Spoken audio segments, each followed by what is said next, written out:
this B Corp journey is not saying that we are perfect and we have nothing to improve. In fact, it's a whole process of self-awareness and what we can improve. And we are looked at 5 different areas, from governance, environment, workers, stakeholders. So this links a little bit to the conscious capital that we're going to talk about later, that we can't just focus on our financial bottom line. We need to look at everything else that's happening around us.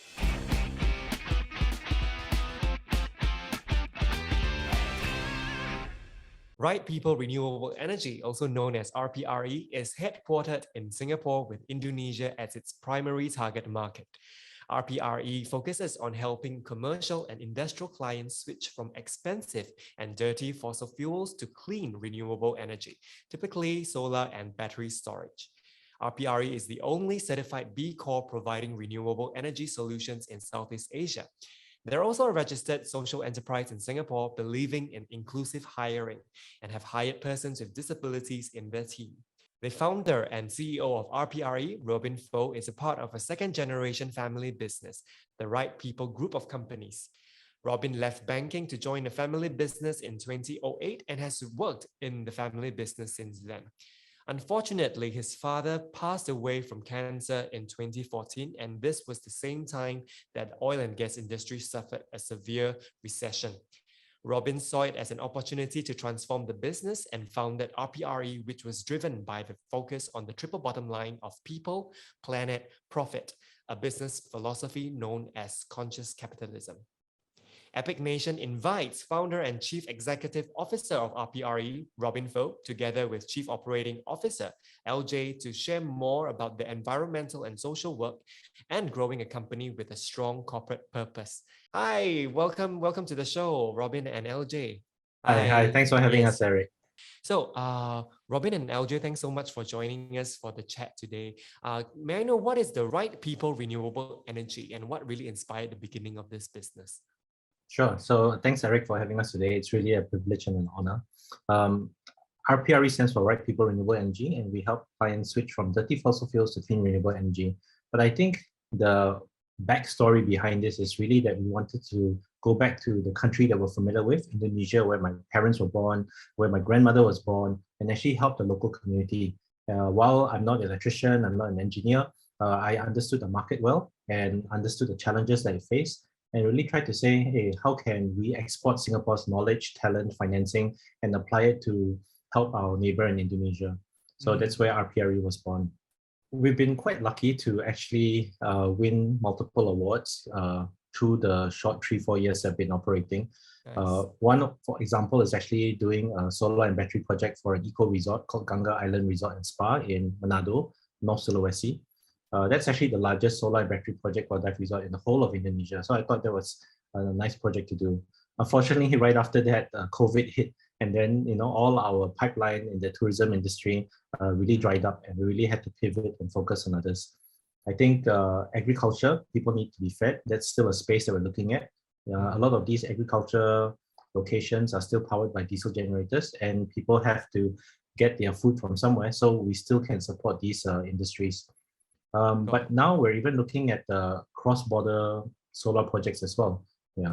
Got it. And if I'm not wrong, the niche of RPRE is really to help off-grid community find energy. Maybe LJ can share a little bit about your involvement in RPRE, as well as using your knowledge and background in engineering, right, to basically deliver solar powers to these off-grid communities.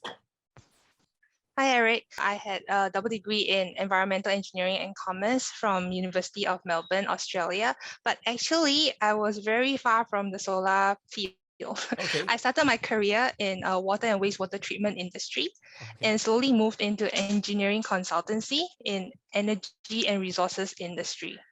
So I have been passionate about building great projects that empower people and solving problems that matter via collaboration with strategic partners. So therefore, being in RPRE, it opens those doors of collaboration, which are not typical of for-profit companies. So for example, RPRE, we get to work with the non-profits like Willing Hearts, which is a soup kitchen in Singapore, and also like Dr. Share, which is a floating hospital in Indonesia, and also United Nations agencies like UNDP. So how I got to know about RPRE is because we have a common friend. Okay. And then I was really drawn to RPRE because it is a B Corp. So you can just think of B Corps as businesses that use business as a driving force for good. Got it. So it's like a certification to tell people that this is a company that does social good as well, on top of revenue generating. Yes. Yeah, Okay, I think B Corp is like fair trade is to coffee, but that's for the product. But B Corp is for about the company itself. But I must qualify that, this B Corp journey is not saying that we are perfect and we have nothing to improve. In fact, it's a whole process of self-awareness and what we can improve. And we are looked at 5 different areas, from governance, environment, workers, stakeholders. So this links a little bit to the conscious capital that we're going to talk about later, that we can't just focus on our financial bottom line. We need to look at everything else that's happening around us. To call yourself a B Corp certified renewable energy provider in Southeast Asia, and the only one, if I'm not wrong, at this moment, right? That I feel like there could be a lot of stress, right, to uphold that standards and all that, which is I think a good thing, because in an interview with the Straits Times, you talk about adopting conscious capitalism as a business philosophy. So how does RPRE really adopt this philosophy into the business? I understand that other than the fact that the business operation itself is a sustainable and eco-friendly one, what about the other aspect of the business that actually adopts this philosophy of conscious capitalism? So I think that's where we stand out a little bit from the other players in the industry. I think I think every industry is doing a great job because we all have to fight climate change together.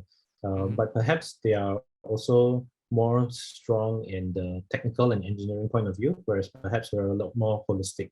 We don't just go in there with a technical solution, but we look at what happens to the environment, what happens to the social community that we work with as well. For example, the eco resort project that we did, we engaged with the local villagers nearby and trained them, paid them a fair salary, and then gave them transferable skills such that they can actually look for future work as well. Most of them were previously either fishermen or farmers, and they didn't even actually initially believe that solar could actually work, that you could generate energy just from sun rays. When we execute our projects, we try to work as closely with the local community and just uplift on all areas, technical, social, environmental as well. Yeah. Yes, it is very amazing because the idea of business lately, other than driving profits, there is also this a lot of emphasis placed on giving back to the community that the business operates in, and where RPRE it has a very strong position in the way that you guys have a very clear vision of making the planet a better place by focusing on the triple bottom line, right, of people, planet, and profit. So can you share what kind of actions that RPRE have taken in the past to bring that vision to reality? Actually, I was going to go back to your point about giving back. I think you can actually do both good as well as make a profit at the same time. If a company were just to go in and then fly in 20 people, for example, to do and execute a project, their costs would be higher. They don't have the local familiarity. Safety and risk could also be increased as well. So the fact that we work with local people, integrate with them, gave them the jobs, gave them the skills, the equipment, and so to do so, it's actually reducing business risk at the same time, actually being smart about our financials and the budgeting as well. So it's not giving back or giving up certain things. It's really just being a lot more conscious and holistic with the approach about how we do things. I think even when we do the project and complete the project, we also have to think of the end of life of the project as well. How are things going to be recycled? How are things going to be disposed at the end of 20 years? And so I think that's also maybe a difference in family business.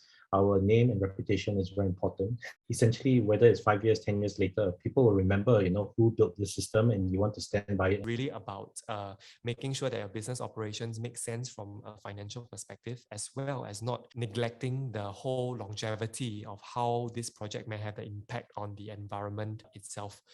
So why should other companies really care about the triple bottom line? And what can RPRE do to convince, the rest of the company in the industry to adopt the triple bottom line concept to the business?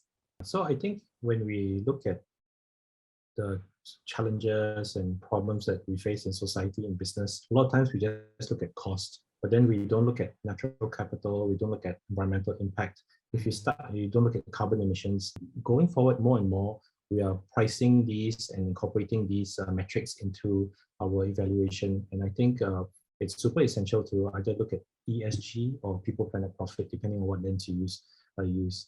If you consider all those aspects, you really can create value. If you look on the reverse side, it's also about risk mitigation, because you could be a company that's doing great work, but if you don't care for the people, don't care for the locals, then there could also be riots, dissent.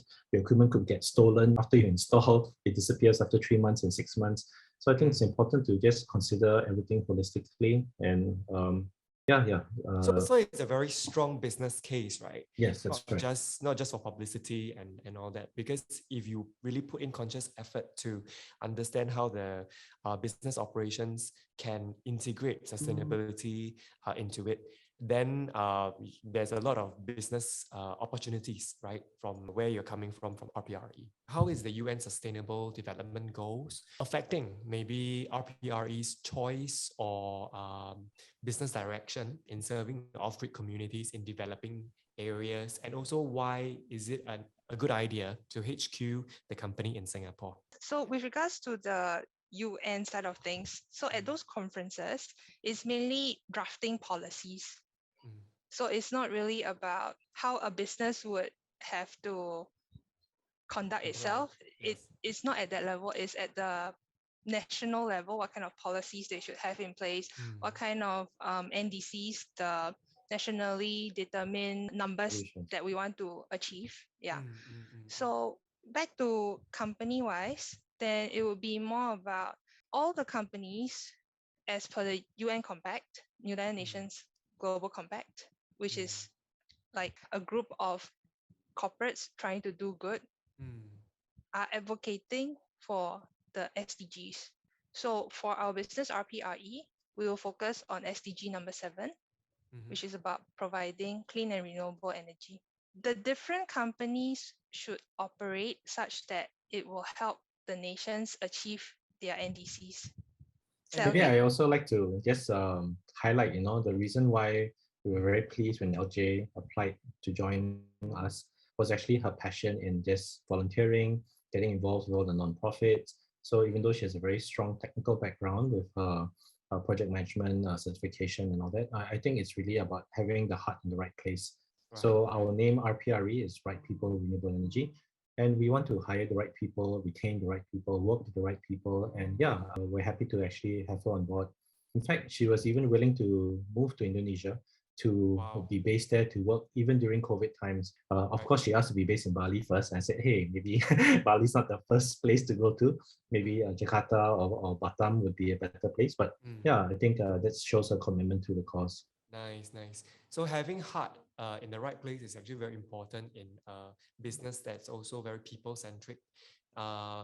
So going back to clean energy, maybe LJ, you can share with us what are some of the common misconceptions that people have about clean energy when especially you're engaging with businesses in Asia, where clean energy adoption rate may not be as high in the other parts of the world? I guess it's more along the lines of the unfamiliarity with the technology, and therefore they shy away from it. But I think this problem is getting less prominent as the PV panels pricing and all those related component equipments.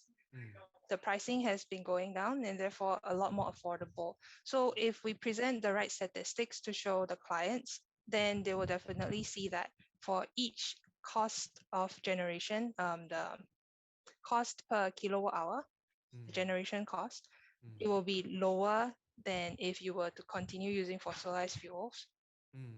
Then they will see that it makes sense to make that decision to switch.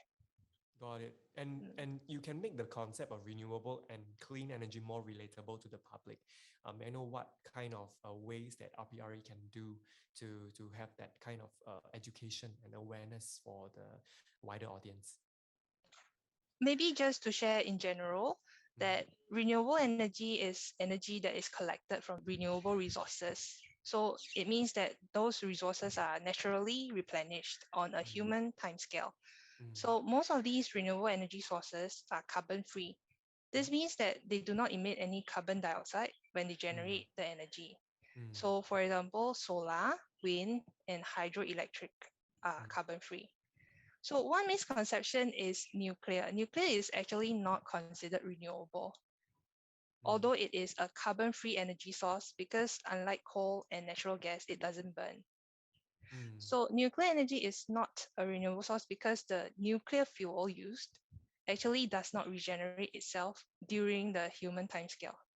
So nuclear energy actually comes from the fission of uranium atoms. And uranium is a naturally occurring material, but nature does not produce the tons of Wow. uranium that man consumes to produce the electrical energy. So is it a limited resource, It's uranium? considered as not a renewable energy source. Nuclear energy is not considered Oh, renewable. It's wow. just carbon free because it doesn't burn. Got it. And for RPRE, where do you guys see yourself sitting in the whole scale of renewable energy or energy sources? So I think it depends on, actually sometimes people get our names wrong. They get it as a Right People, Right Energy, and actually the name makes sense because depending on where you operate, you want to use the right energy. If you have abundant wind in that location, let's say you're high up on the mountain and it's very complex terrain and you can't put flat panels down and things like that. Or if you're right beside a very fast moving river, then maybe hydro would be the way to go for it. So I think in Indonesia, it just so happens that solar seems to be at least for us, one of the most feasible projects. But actually, in the renewable energy generation space, hydro and geothermal are actually one of the largest source of renewable energy today, actually in Indonesia. Yeah, but I think the development and potential for solar is the fastest. Yeah. Right. Especially also for off-grid communities where maybe they're a little bit far-flung from the main, I would say, civilization, where infrastructure is not that developed. So I guess solar energy is a little bit more mobile. I would say it's a one-time pain, right? So if you are currently powered by diesel, you have to transport it there, you have to like put it into containers, repack it, and then you have to maintain multiple diesel generators. So the pain is constant all the time. But when you invest into a system which has no moving parts, warranty lasts for 25 years. Once you set it up, you just basically wait for the sun to rise and then you have energy produced. I think that sounds like a great solution to have. But once again, if the solution there, if it's all covered by trees and you don't want to touch the trees and you have a good water source, maybe it's tidal, maybe it's hydro, maybe it's even a hot spring, geothermal, that I think you have to use case by case and see what's the best energy source there. Yeah. Interesting. So what is the most memorable and monumental moment in the business that really brought you where you are today? Maybe Robin and LJ can give your individual answers to that. I'll let LJ share first, ladies first. Thank you. Yeah, so I remember we had a teleconference with Hans from Smiling Gecko, Cambodia. Okay. So he actually showed us a video of some children having to hunt for lizards from the bush areas because their parents are away from work and they have no money to buy the food. And when I saw those lizards, there was not much to eat. Yeah. So by RPRE helping them to save on energy expenses, the charities like Smiling Gecko Cambodia can actually spend their funds on like food, education, and other life skills. So ultimately, we hope to support more communities to tackle the energy trilemma, which is about energy security, energy equity, and also environmental sustainability.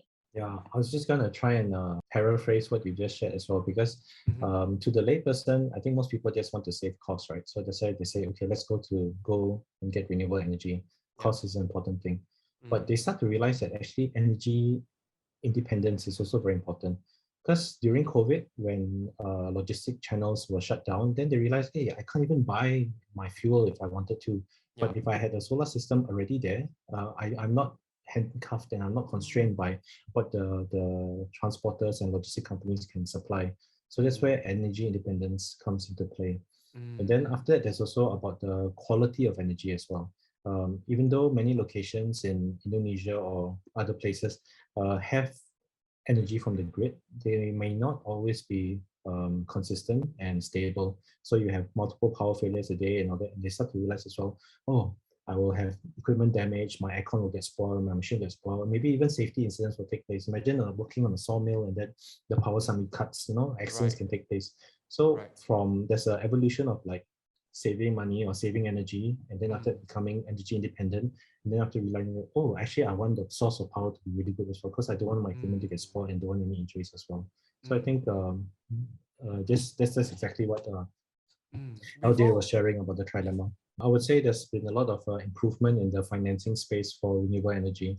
I think in the past, it's frustrating that you can go to a bank to borrow money to buy a car, to buy a house.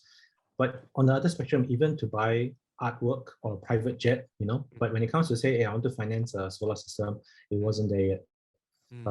I think over time, it became available to multi-million-dollar deals, for large utility players and government projects and all that, for sure, with the development banks and all that. But for the business, whether it's a $1 million, $2 million system, it's still hard to get financing. Today, that has changed, and I think that's really improved. And you'll be able to go to most banks now to actually seek out a solar loan or a green loan to be able to finance your project. And I think this is the right direction that the industry has moved to. Yeah. So you're right. The initial capital to purchase something is extremely high, but if you can actually offer financing, then it really makes things a lot more affordable and feasible. It's the same for like Grab drivers, right? I think it's hard to buy a car up front, but if they know that they earn a certain amount every month, they can finance it, they can lease the car, and then just earn a stable living as well. So very similar to a renewable energy system. Right. Is the ability to secure funding part of the reason why RPRE is also HQ'd in Singapore because of its strong financial industry? Yes, I think there are pros and cons of being in two countries, but in our view, it's more pro because Singapore is where it's a knowledge-based economy. You have a lot of financing, conference, a lot of thought leadership in this space. And many banks are also perhaps headquartered in Singapore, but with like their branches and arms in the developing countries. So it's really good to have the headquarters here, but then use Indonesia as our market and where the scale of projects are available and the potential is there. Actually, the other thing is that there are also many Indonesian companies who are operating in Indonesia, but then listed or incorporated in Singapore as well. So their business, their resort, their factory might be physically in Indonesia, but then the company itself could be in both countries or even listed in Singapore. And now with sustainability reporting being mandatory or recommended by SGX, I think that's also a good opportunity to tap into as well. So what advice would you actually give someone who is passionate about a cause and wants to start a commercially viable social enterprise? Yeah, I think always go back to your why. Why are you doing this? Why are you starting this business? Why are you spending sleepless nights to actually fight for this cause? And I think when you realize that there's a problem, there's a need, there's a requirement, then you have the motivation to get up every day to pursue that cause. Or at least for me, a lot of this to do with the legacy of where my parents came from. I was born in Singapore, I'm Singaporean, but my ancestors came from Indonesia, and we want to give back to Indonesia. We want to help the country. And I'm glad that I don't have to choose, which side to pick. I can still be based in Singapore and use all the facilities and infrastructure that's available in Singapore, but pursue and help our neighboring country go green, tap into financing, tap into knowledge. I think the Singapore government is really looking at exporting our service and technical expertise, and our neighboring country Indonesia is welcome of foreign investment, welcome of new systems, new equipment, new technology, new processes. Yeah, so it's nice to be able to tackle both opportunities at the same time. Right. From what I'm hearing is like the importance of building alliances and partnerships with people, not just from the country, right, and going outwards if you want to make a collective, I would say, global change. Yeah, I think what you said, the keyword was partnerships. So we can't do this alone. The fight against climate change is a much bigger problem that we can tackle alone. So we need to join forces with the public sector, the private sector, with other large organizations, with banks, with financiers. And of course, the clients we're very grateful to be working for our clients because they put the roof over our heads, right? But the nice thing is that it's a win-win situation. They want to have cheaper, cleaner energy, and we're able to provide them with that technical solution. And at the same time, we also help the community as well. Yes, yes. I think the key is really win-win over here. What about LJ? I'm very interested from a perspective of, coming from the public sector, moving into the private renewable energy sector. What advice would you give somebody who's really passionate about cause, right? For you, it could be about climate change, or it could be marrying your knowledge with the cause that you would like to commit yourself to. That's why you are so committed to being a part of RPRE. I would say find your peers, find your community. I think just like how the aspiring B Corps managed to find our B Corp community to guide them on their journey towards B Corp, there are also other accelerator programs out there which actually support those entrepreneurs, be it from just ideation stage to post-revenue stage. So there is a lot of interest in helping others. There are many resources, and it just takes you to reach out, because most of the time people don't dare to reach out, don't dare to say that they don't know something. But actually it should be the reverse, whereby if you say what you don't know, you have tons of people offering you help.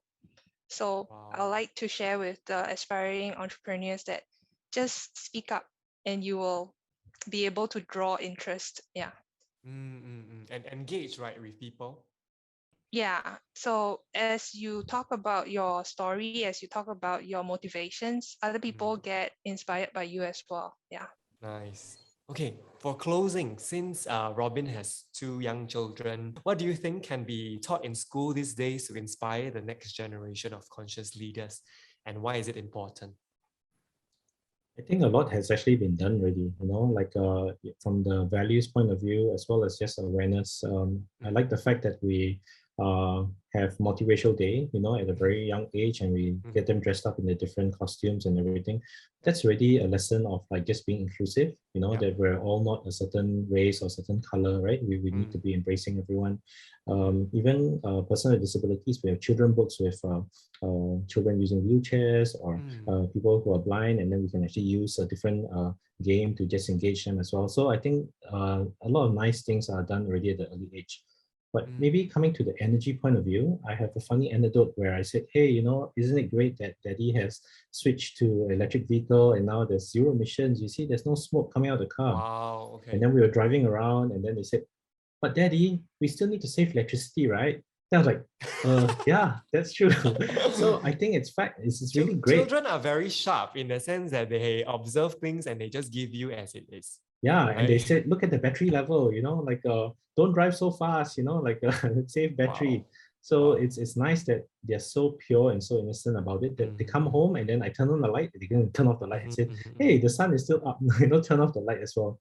So I think it's a lot being done in school, and it's good that we adults realize and perhaps look through the lens of the children as well and realize, hey, there are many things we take for granted. Let's not waste energy. Let's not waste resources of like water. Whatever that we are doing now, we may not see direct, immediate impact or changes, right? But it's really for the sake of our next generation. And this is really very inspiring for me, as I hope for the audience as well. If someone is inspired by this podcast and would like to engage your services or find out a little bit more about you, where can people find your business online? Yeah, I think we're pretty active online. You can jump to our website at www.rpreasia.com. We're active on Facebook and Instagram and LinkedIn as well. Sorry in advance if we don't reply to you in time. We really are quite overwhelmed with quite a lot of inquiries and work to do. But please do reach out, and we promise to get back to you as soon as we can. Sometimes even a lot of young students reach out to us and says, hey, we are going to graduate in a year or two. We want to also join this fight, join this cause. And Fantastic. we are always very keen to engage the next generation and the younger workforce as well. Okay, so maybe last question, where would you see RPRE moving in the next 1 or 2 years? Having the post-pandemic right now, what plans do you have for the company in the coming year? I think while we've accomplished a lot in the last 3-4 years, we're actually also in the very early stages of the fight against climate change. We need more people to join the cause. We need more parties to do. So we're really trying to multiply our impact. So we really want to look at the much bigger scale of projects that we do. Nice. We don't claim to be able to do in all the regions. Our focus area is still Indonesia, and that's where we really believe we can make a difference. If we can actually be the market leader in Indonesia itself, I think we'll be very happy and we can lead the way, for the rest of the region to follow. And I'm sure you will get there because of the very solid business foundation and philosophy that you have adopted for the company. I'm sure LJ will agree with me as well. That's why she's so committed in this course with you. So thank you so much for your time, Robin and LJ, for joining us on this chat, letting our audience know a little bit about the business as well as the vision that you have in the fight for climate change, right? Yes, so we will end our podcast today, and really thank you so much for your time. Really appreciate it, and we'll keep in touch. No, thank you very much, Eric, for having us here today. If our content resonates with you, please leave a comment, like, and subscribe to our channel on all platforms that this podcast is on. This is Epic Nation, a project by the folks at Epic Dialogue, a Singapore-based marketing agency that helps change-making businesses create social impact through our sustainability branding, communications, and digital marketing solutions.